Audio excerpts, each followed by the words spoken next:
एक ऐसी पत्रिका लॉन्च हो जो विशेषकर जनजाति समाज की संस्कृति, रीति रिवाज, परंपरा और उनके आध्यात्मिक तत्व को सबके समक्ष लाए।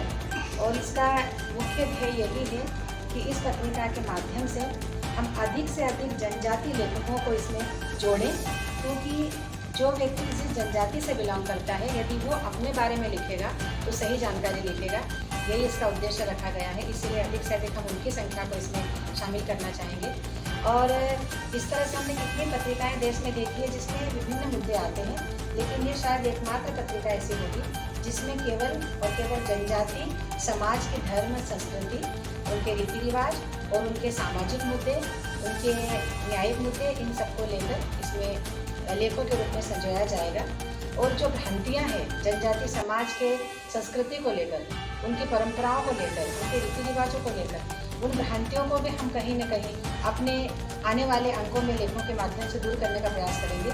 कई सारे हमारी जैसे भगोरिया को लेकर लोगों में भ्रांति है, घोटुल को लेकर भ्रांति है, और अन्य हमारी परंपराओं को लेकर भी वो प्रश्न चिन्ह लगाते हैं कि जो अंग्रेजी या दूसरे लेखक लिख के गए हैं समाजशास्त्र में, उसी को सत्य मानते आ रहे हैं।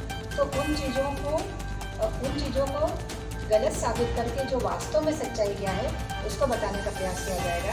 या मैं संक्षिप्त में कहना चाहूँ तो जनजाति समाज की वास्तविक जो छवि है वो हमको इस पत्रिका के माध्यम से देखने को मिलेगी।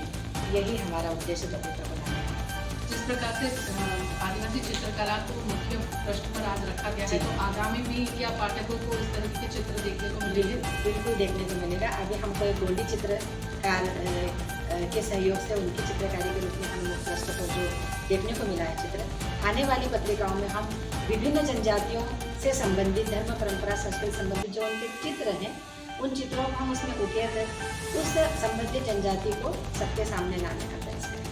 मैम, हमारी पत्रिका में जनजाति कलाकारों को भी स्थान मिलेगा? बिल्कुल मिलेगा। जनजाति कलाकारों को किस विषय में उनकी प्रसिद्धि है और उन्होंने कैसे संघर्ष करके यहाँ तक पहुँचे हैं। कई दिनों तक तो उनकी कोई पूछ परख नहीं थी, लेकिन अब उनको कहीं ना कहीं प्लेटफॉर्म मिलना शुरू हुए हैं। तो अब वो किस तरह से अभी किस मुकाम पर है और आगे इस पत्रिका के माध्यम से उनके जीवन में और प्रगति मिले, ये हमारा प्रयास रहेगा।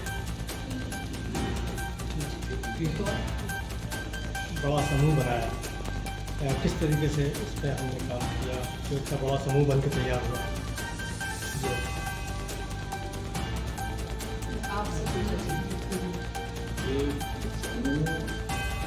हमारा जो कल्पना ये थी कि जनजाति समाज के विषय के लिए ये पत्रिका है।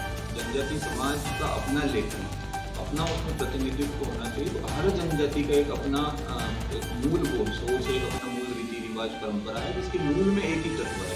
तो उसको साथ में हम जब सामूहिक प्रकट करेंगे तो इसके लिए एक टीम वर्क चाहिए। एक व्यक्ति एक टेबल पे बैठ के इसको नहीं कर सकता। तो इसीलिए जब हमने इसमें, हमें पहले लगा ये कैसे होगा, लेकिन जब हमने ढूंढना शुरू किया तो हमें ध्यान में आया कि ऐसे एक से एक विद्वान, एक से एक प्रोफेसर, डॉक्टर जनजाति समाज में जो अपनी परंपरा, रीति रिवाज के बारे में अपना लेखन करते हैं, लिखते हैं, तो उनकी कई पुस्तकें प्रकाशित हो चुकी हैं। तो उसके बाद उस रिसर्च से हमें पता लगा कि हमारी कल्पना से ज़्यादा समाज के अंदर लिटरेट, जिनको हम कहते हैं PhD होल्डर, डॉक्टर, ऐसे लोग जो हमारी कल्पना से ज़्यादा और जो अपने विषय के विशेषज्ञ हैं, और ऐसे ही लोगों की एक टीम है जिसमें अपने अनुभवों का निचोड़ वो लेकर आए और अनेक जनजातियों के जो अलग अलग भिलाला जनजाति, गोंड जनजाति, सभी समग्र भारतीय जनजातियों को उसमें अपने मध्य क्षेत्र विशेषकर हमने इसको फोकस किया, मध्य प्रदेश, छत्तीसगढ़, उसके अनेक इसमें हमारे सदस्य, इसमें भी 14 लोगों का समूह, और ये अपनी स्वप्रेरणा से सहयोग देने का समूह, बिना किसी मानदंड के, बिना किसी उसके अपनी इच्छा से इस कार्य को करने के लिए तैयार हो।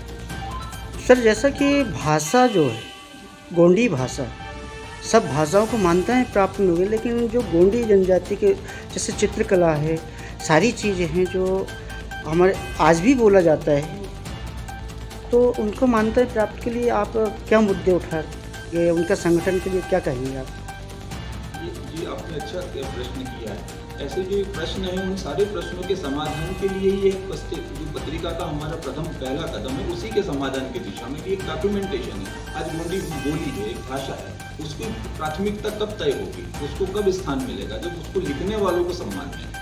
गोंडी में लिखने वाले व्यक्ति को जो मंच मिलेगा, जो प्लेटफॉर्म मिलेगा, उसके आर्टिकल को जो स्थान मिलेगा, तब उसको हम भाषा के रूप में धीरे धीरे स्वयं उसको किसी की मान्यता की आवश्यकता नहीं है। समाज उसे स्वीकार करेगा, पाठक उसे स्वीकार करेगा, उस समाज के लोग उसे स्वीकार करेंगे और उसको बोलने में हिचकेंगे नहीं। गोंडी समाज के लोग भी गोंडी बोलने में नहीं हिचकेंगे, क्योंकि जब तक हम उनको मान्यता नहीं देंगे। उसी क्रम में ये हमारा पहला कदम है कि अपनी अपनी विशेषता, अपनी अपनी भाषा, अपनी अपनी बोली, उसको हम एक मंच देने का प्रयास करें।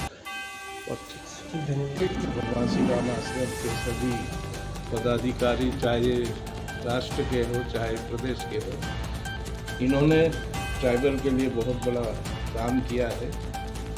ये पूरे देश में वनवासी कल्याण परिषद का अभियान चल रहा है।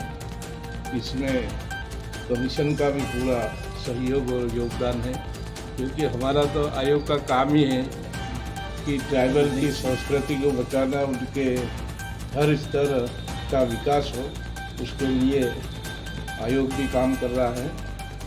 तो विमोचन विकरित है, ये हमारी अपना संचार मासिक पत्रिका का ये कार्यक्रम ऊपर है और आप नीचे खड़े थे। यही समझ लो कि भाई इसको पूरा मीडिया में ये बताएं कि भाई कि आयोग के अध्यक्ष ने इस पत्रिका का विमोचन किया। ताजा खबरों के लिए हमारे चैनल को सब्सक्राइब करें। धन्यवाद।